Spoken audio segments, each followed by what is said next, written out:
Good morning. Here is today's word of blessings for you. Leviticus 1:1-4. The Lord called to Moses and spoke to him from the tent of meeting. He said, "Speak to the Israelites and say to them, when anyone among you brings an offering to the Lord, bring as your offering an animal from either the herd or the flock. If the offering is a burnt offering from the herd, you are to offer a male without defect. You must present it at the entrance to the tent of meeting so that it will be acceptable to the Lord.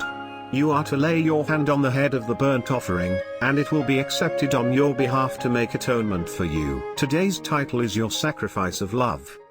God's love for us is overwhelming. It is proactive. He first loved us before we loved Him. It is passionate. His love is fiery and fervent. It melts even the icy cold heart. It is so powerful that it prevails against anything. It indeed moves the mountain and shatters rock. But the greatest characteristic of God's love lies in sacrifice. God's love is so sacrificial as to give His only begotten Son for us. Indeed, He who did not spare His own Son, but gave Him up for us all, will graciously give us all things. Romans 8:32. But God's love, like all other true love, is not one-sided love. He wants to be loved as much as He loves us. Is it wrong that God expects love from us when He loved us so much? Not at all. That's perfectly natural for any love between one person to another. God's love for us is highly personal. God doesn't love us as if He loves lifeless objects. But how do we love God? One of the most important ways to love God is by giving sacrifice. That's indeed a God-anointed way to love Him. The book of Leviticus shows us how we can express our love for God by sacrifice. It starts with God's call to Moses from the tent of meeting.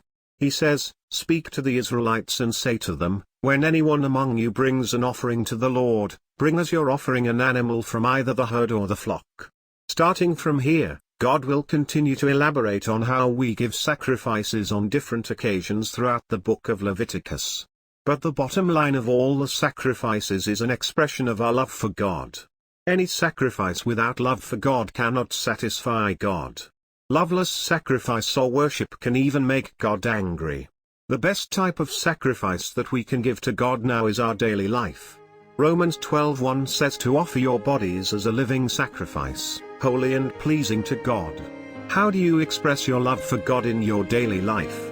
Are you offering the living sacrifice that is holy and pleasing to God?